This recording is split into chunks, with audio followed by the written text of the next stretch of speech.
It was just after midnight on September 4th, 2022, when battle rap icon Pat Stay walked into the dimly lit Yacht Club Social in downtown Halifax. The 36-year-old was out enjoying the nightlife, greeted by familiar faces as he entered the club. But what started as a normal night quickly took a dark turn. According to witness testimony, Pat got into a heated verbal altercation with a man in a white shirt, later identified as 34-year-old Adam Drake, near the bar. The exchange escalated into a brief shoving match as onlookers watched the tension rise. In the next chaotic moments, amid the thumping music and crowd, Pat was suddenly stabbed once in the chest, the blade piercing his heart. The beloved rapper staggered, blood staining his shirt, and stumbled out of the club toward the street before collapsing from the fatal wound. Friends rushed to help, but the injury was too severe. That single stab wound to the heart would tragically end Pat Stay's life just hours later. Outside the club, Halifax police officers arrived to a scene of confusion and anguish. Patrons pointed them to the gravely injured Pat, and emergency responders fought to save him, but it was too late. As dawn broke, the hip-hop community was already reeling from the news. Pat Stay, a towering figure in battle rap, was gone. Fans and fellow artists flooded social media with grief and tributes, with even superstars like Eminem and Drake posting their condolences in the days after. But one urgent question remained: who killed Pat Stay and why? The investigation begins. In the days that followed, investigators pored over surveillance footage from inside the club, interviewed witnesses, and began to piece together the events of that fateful night. Grainy security video from the bar's cameras proved crucial. It showed Pat entering and approaching a small group of men, appearing to greet them casually at first, when suddenly a scuffle broke out. Amid the commotion on the footage, figures jostled, and one can see Pat recoil and clutch his chest. Though the video quality was poor, police could make out one key detail. The man Pat had argued with was wearing a white t-shirt, and he fled the scene immediately after Pat stumbled away. Patrons later recounted seeing that same man hurry out with a couple of friends, disappearing into the night. Within a week, Halifax Regional Police had zeroed in on a suspect, Adam Joseph Drake, a 31-year-old Dartmouth man. Tips in the video led them to Drake, and on September 10, 2022, officers arrested him for Pat Stay's murder. In fact, Drake was no stranger to police. Unbeknownst to the public at the time, he was also under investigation for an unrelated 2016 homicide, a fact that would only come to light much later in the trial.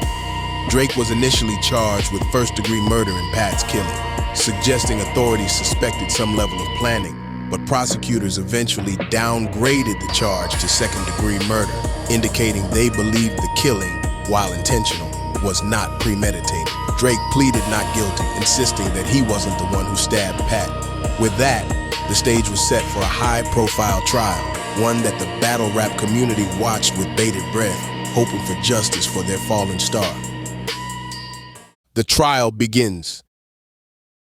After numerous delays, the murder trial of Adam Drake began in the spring of 2025 in a Nova Scotia Supreme Court courtroom packed with Pat Stay's family, friends, and fans. From the very start, it was an emotional ordeal. On the first day of testimony, as the Crown prosecution played the surveillance video for the jury, many of Pat's loved ones could not hold back tears. They gasped and sobbed at the sight of Pat's final moments captured on screen. The video showed Pat approaching Drake's group in the club, a brief, friendly interaction that suddenly erupted into a visible commotion. In the blur of pixelated frames, there was a flash of movement. The Crown argued this was the instant Drake lunged at Pat with a knife, and then the tall rapper staggered backward. Seeing this unfold again was too much for some in the gallery.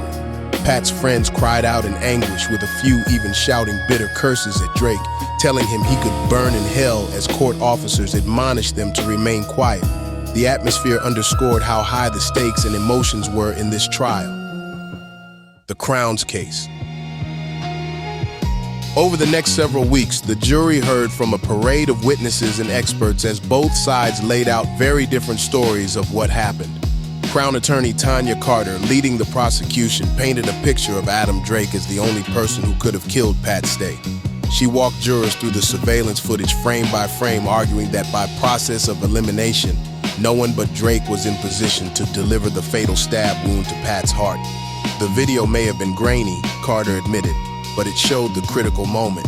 Drake, wearing a white shirt and carrying a small bag, steps toward Pat and makes a thrusting motion. Immediately, Pat doubles over with blood on his torso. Every other person in that crowded corner of the bar was accounted for, and none was close enough to have stabbed Pat, the Crown argued. In Carter's words, Pat Stay was blindsided by a knife in the chaos. He never even saw the blade coming. To bolster this narrative, the prosecution presented forensic evidence that drew a direct link between Drake and the crime. A DNA specialist testified about a crucial discovery made when police searched the residence where Drake was staying after the murder. Officers had found Drake's sneakers, and on the toe of one shoe was a reddish stain.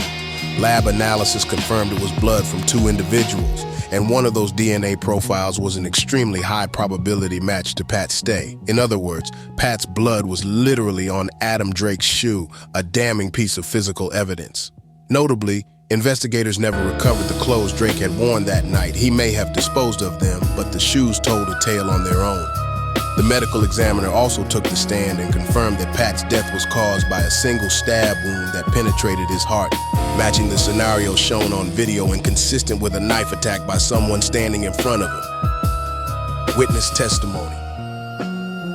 The prosecution's case further included testimony from people who were at the club that night. One nightclub server, a woman who had been standing near Pat just before the violence, recounted how she saw Pat and a man in a white shirt exchange heated words. She witnessed Pat push this man in the chest, a hard shove, and then turned away momentarily as others intervened. She did not actually see the knife, but moments later she saw Pat clutching himself and bleeding. In shock, the server watched Pat collapse while the man in the white shirt and his companions bolted for the exit. This witness's story closely tracked what the video showed: an argument, a shove, and then Pat in distress.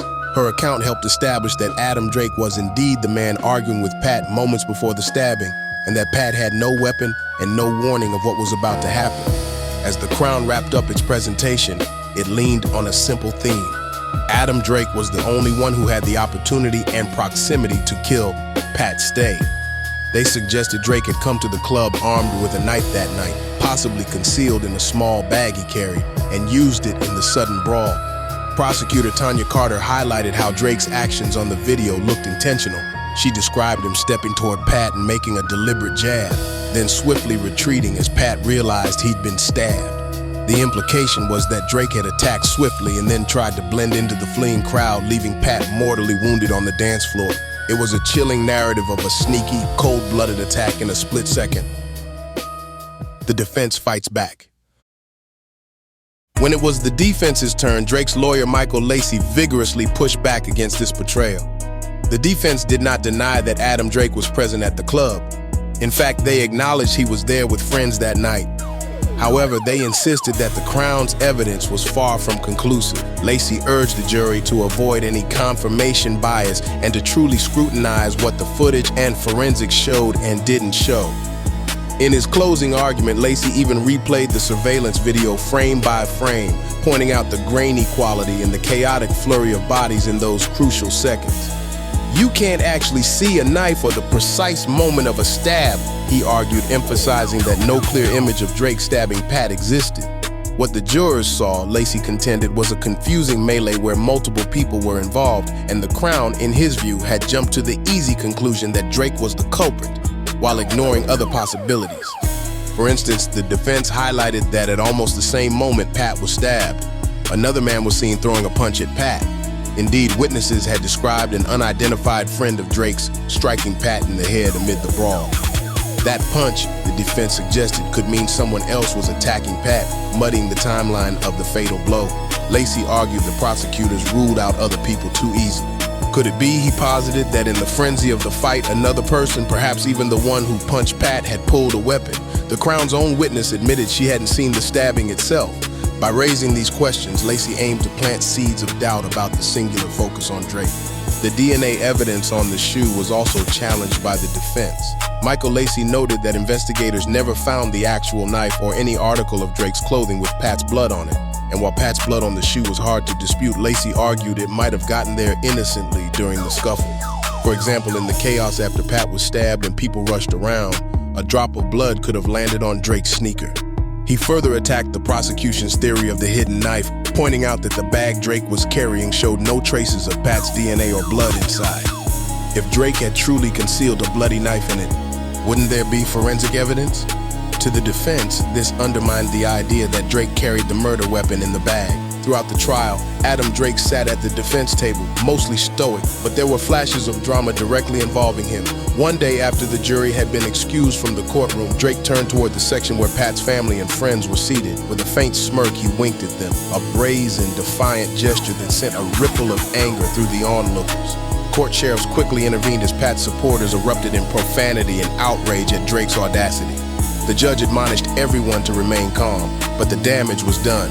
Drake's cold demeanor in that moment spoke volumes and only intensified the hatred Pat's loved ones felt for him. Emotions also ran high outside the courthouse. During a break in proceedings, tensions boiled over on the streets of Dartmouth when a member of Pat Stay's circle confronted defense lawyer Michael Lacey. The individual shouted that Lacey was defending a murderer and in a flash of rage spat on the lawyer's shoe. Pat Stay wasn't just a random victim. He was a hometown hero to many, and people were invested in seeing justice done. The verdict. After several weeks of testimony, technical forensic evidence, and emotional eyewitness accounts, both sides delivered closing arguments in mid-June 2025. The Crown reiterated that all evidence converged on Drake's guilt. He had motive to lash out after being shoved. He had the opportunity, and he literally had Pat's blood on it. The defense maintained the Crown hadn't proven their case beyond a reasonable doubt, urging jurors to remember that Drake is presumed innocent and suggesting the real killer could even be someone else who slipped away. With that, the case went to the jury. Deliberations lasted just under 24 hours, an intense day and night of the jury poring over the videos, testimony, and evidence behind closed doors. Finally, on June 18, 2025, everyone was called back into the courtroom. Pat's parents, siblings, and partner held their breath, clutching one another's hands. Adam Drake stood straight back, fidgeting slightly. When the foreperson announced the verdict, guilty of second-degree murder, a collective gasp, then cheers erupted through the courtroom. Drake displayed no visible emotion as the gallery of Pat's supporters quietly rejoiced. Justice had been served. Because second-degree murder in Canada carries an automatic life sentence, Adam Drake was immediately facing life in prison for Pat's killing. A judge would later determine how many years must pass before he is eligible to seek parole.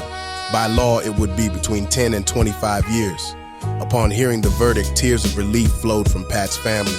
Though nothing could bring Pat back, they felt a weight lift knowing that the man responsible for his death would not walk free.